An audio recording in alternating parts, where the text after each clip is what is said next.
nuestro Señor Jesucristo bendito. Entonces esta mañana tenemos ante nosotros una porción de la palabra que siempre me ha llamado la atención porque es como un enigma, como algo muy difícil de entender. Y claro, la palabra solamente se entiende a la luz de la persona de Cristo. No importa cuán difícil sea esa porción de la palabra, nos dice algo de Él, nos señala a Él, a veces nos señala a nosotros, a nuestros pecados, a nuestros defectos, y nos destapa, por así decirlo, lo que nosotros somos en comparación a lo que Dios quiere ver en nosotros. Y todo esto es obra de la palabra, porque la palabra tiene esas dos funciones. La palabra es, por un lado, ley, y todo lo que es ley es para humillarnos, para hacernos doblar la rodilla ante Dios y llevarnos a reconocer que somos nada. No importa quién seamos, somos nada. Podamos ser el pastor o el dirigente de iglesia más encumbrado, más honrado, alabado por la gente. La palabra siempre está allí como espada de dos filos para traspasar nuestros pensamientos y mostrarnos que lo que tenemos adentro necesita siempre estar cubierto por una justicia mayor que la nuestra, una piedad mayor que la nuestra, un amor más puro que el nuestro. Y entonces hay ese, por así decirlo, ese juego en la escritura entre ley y evangelio.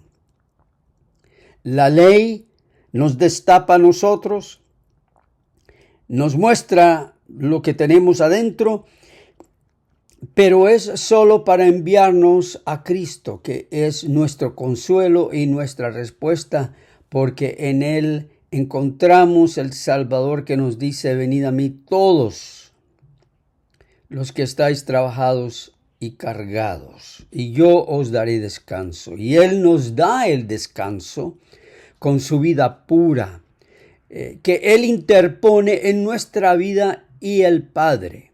Él presenta esa vida que Dios quiere que nosotros seamos, la interpone.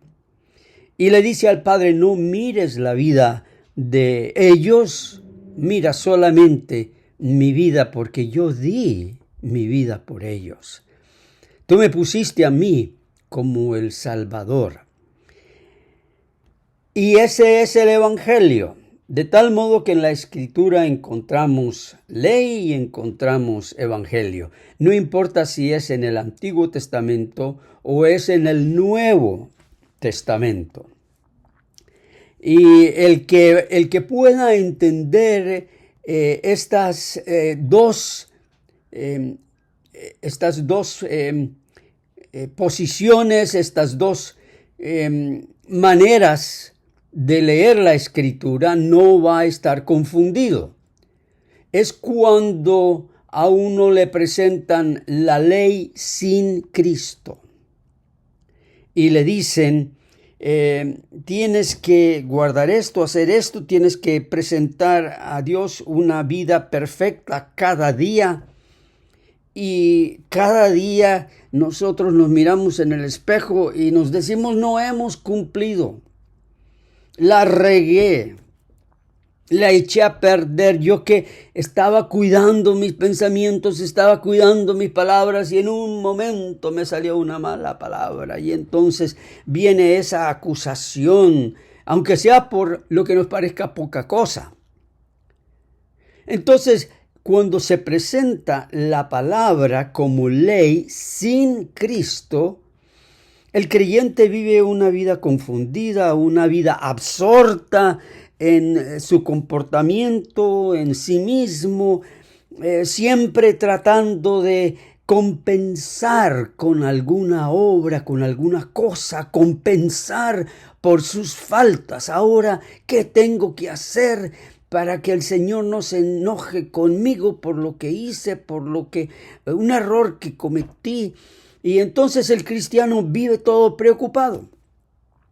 Por otro lado, si se presenta el evangelio sin la ley, se presenta solo a Cristo, entonces tenemos a cristianos, tenemos a creyentes, como decimos por allí, no sé si solamente se dice en Colombia o en otra parte, decimos tenemos cristianos sobrados, tenemos cristianos sin humildad, tenemos cristianos que no se conocen a sí mismos, tenemos cristianos muy orgullosos y con una alta estima de lo que son.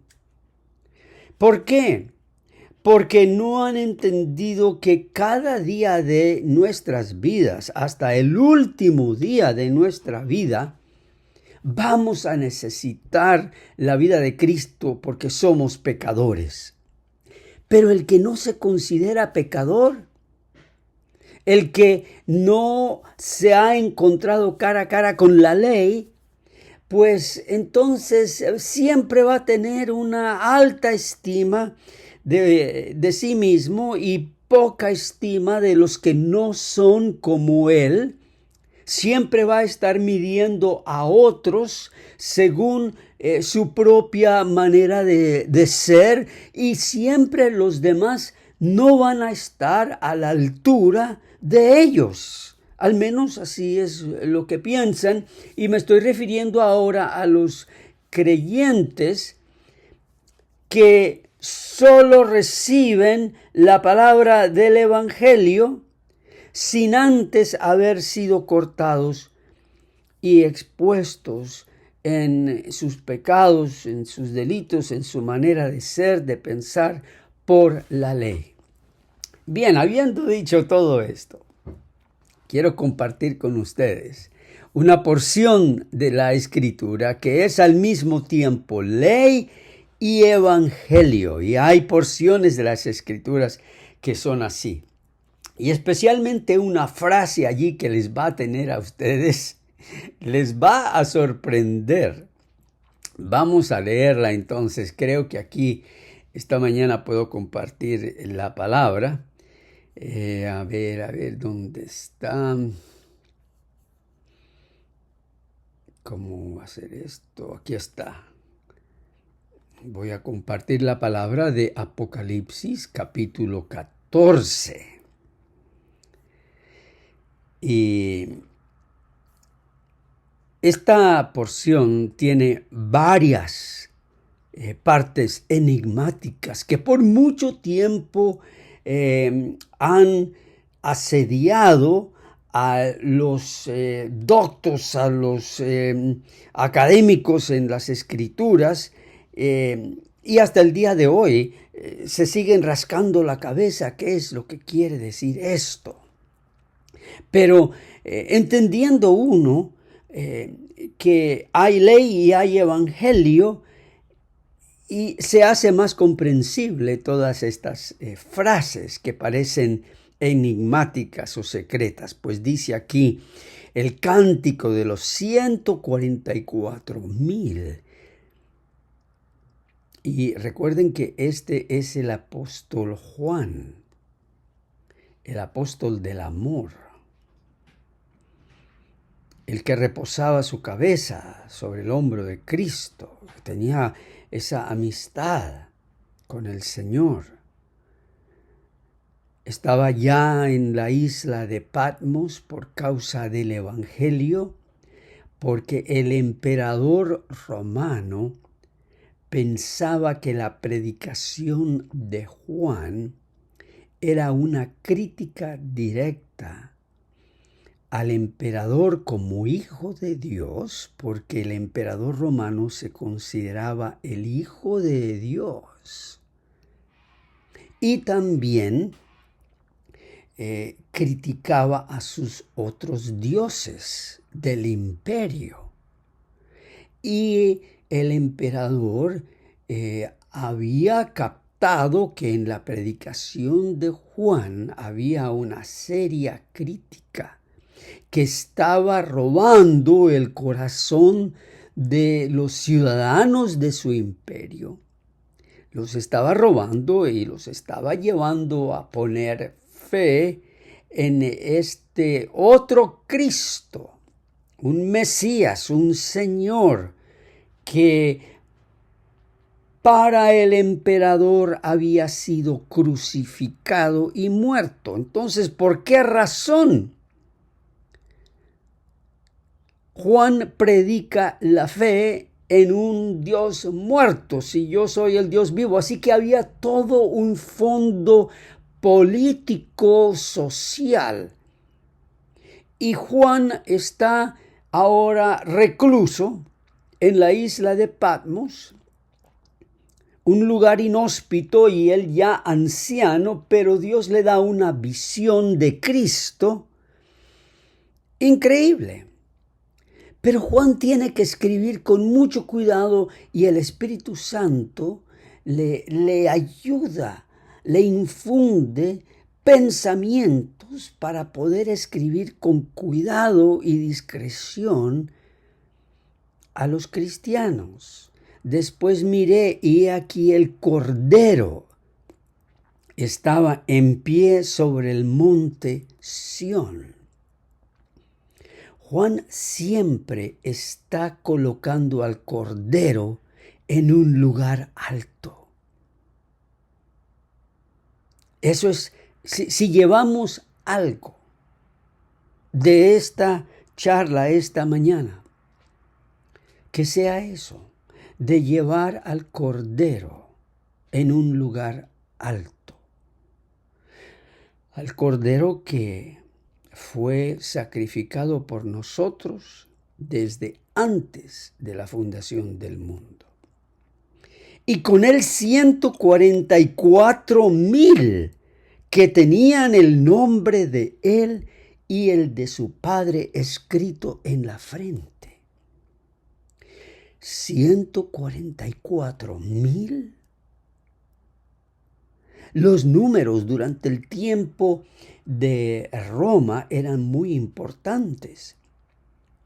De hecho, en una de las ciudades del Imperio Romano, en Éfeso, había existido un matemático, Arquímedes, que descubrió el número 3.14, el número clave para descifrar la circunferencia de un círculo. Y ya en su tiempo, en el tiempo del Nuevo Testamento, se conocía el uso del 3.14, que de paso lo celebramos un mes atrás, el día 3.14, el 3 de marzo, el 14 del mes 3. 144,000 es el número que Juan contrarresta contra el número de Arquímedes. Porque el número de Arquímedes, el 3.14, continúa indefinidamente y es, por así decirlo, un número infinito, un número que no tiene fin, un número incompleto, nunca llega a cero. Pero aquí Juan dice que los que siguen al Cordero son 144,000, que representa un cuadrado perfecto.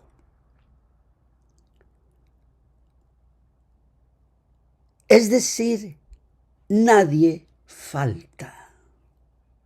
Ese es el significado del 144,000. Nadie falta. Todos caben dentro de la gracia de Dios. Allí hay lugar para todos. Es un número completo, inclusive. No es un número excluyente, sino es un número que incluye. Y son aquellos que tienen el nombre del Cordero y del Padre sobre su frente.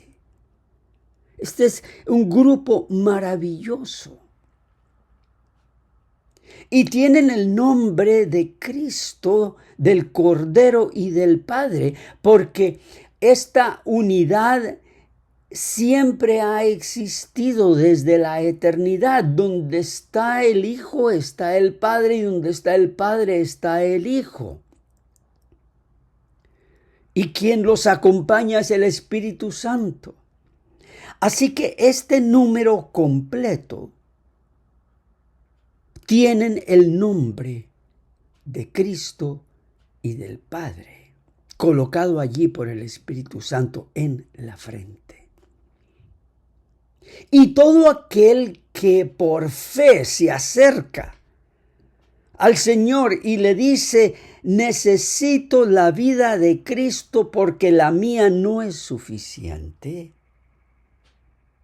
el Padre dice: déjame hacerte un favor y toma tinta indeleble, esa tinta que no se borra, y escribe en nuestra frente de pecadores, en nuestra frente de indignos.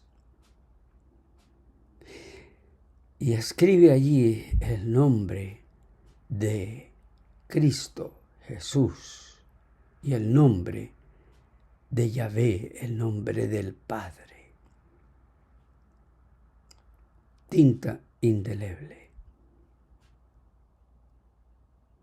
Y es así como Dios te ve hoy. A pesar de todos tus defectos y pecados, por su gracia, no por tus méritos, no por tus intentos, no por nada que tú seas, coloca allí el nombre en tu frente del Padre, del Hijo y del Espíritu Santo, de tal modo que tú perteneces a Él. Y entonces Él te toma a ti como su propiedad y no te deja quieto. Por eso Él te acompaña todos los días de tu vida. Te acompaña en tus errores, te acompaña en tus deslices, te acompaña también cuando por adoración y amor a Él tú haces cosas para el Señor que tú ni siquiera te das cuenta. Esas son las obras más bellas que se pueden hacer para el Señor, cuando hacemos cosas por Él que ni siquiera nosotros nos damos cuenta. Esas son las obras más bellas. Esas son las obras de los justos, porque se hacen desinteresadamente. Y oí una voz del cielo como estruendo de muchas aguas y como sonido de un gran trueno. Y la voz que oí era como de arpistas que tocaban sus arpas. Esta expresión de muchas aguas, de un gran trueno, arpistas que tocaban sus arpas. Señala al gozo, a la emoción, a la paz de aquellos que tienen al Cordero en alto, que tienen el nombre del Hijo y del Padre escrito en sus frentes. Y el resultado es esta vida en el cual los ruidos y la cacofonía de este mundo, de todos esos ruidos, que debo pagar esto, que me van a echar del trabajo, que tengo aquello, que mi hijo, que no sé qué, que todos esos ruidos, viene el gran trueno de Dios y los quita. Y ese gran trueno de Dios es la palabra: has sido perdonado. Por la muerte, el sacrificio de Cristo, has sido perdonado. Eres mío. Nunca te olvidaré, nunca te abandonaré. Y luego entonces vienen esas arpas, esa música preciosa que invade nuestro ser con la dulce paz, que en Él tenemos vida y tenemos vida en abundancia. Bueno, podemos dejar el resto de este pasaje para la semana entrante, porque yo sé que ustedes tienen ya compromisos que seguir ahora a partir de este momento en la mañana. Por lo tanto, les bendigo con la bendición de la Escritura. El Señor Dios te bendiga y te guarde, levante su rostro sobre ti, haga resplandecer la luz de su faz sobre ti. Amén. Y ponga en ti paz. Y esta mañana, Amén. cuando te estés mirando en el espejo, levanta el cabello ahí de tu frente y mira bien, porque allí está escrito el nombre de Jesús y el nombre Amén. del Padre, escrito por la mano del Espíritu Santo. Amén. Alabado y glorificado sea el nombre del Señor Jesús, ahora y para siempre. Amén. Amén. Amén. Amén. Y amén.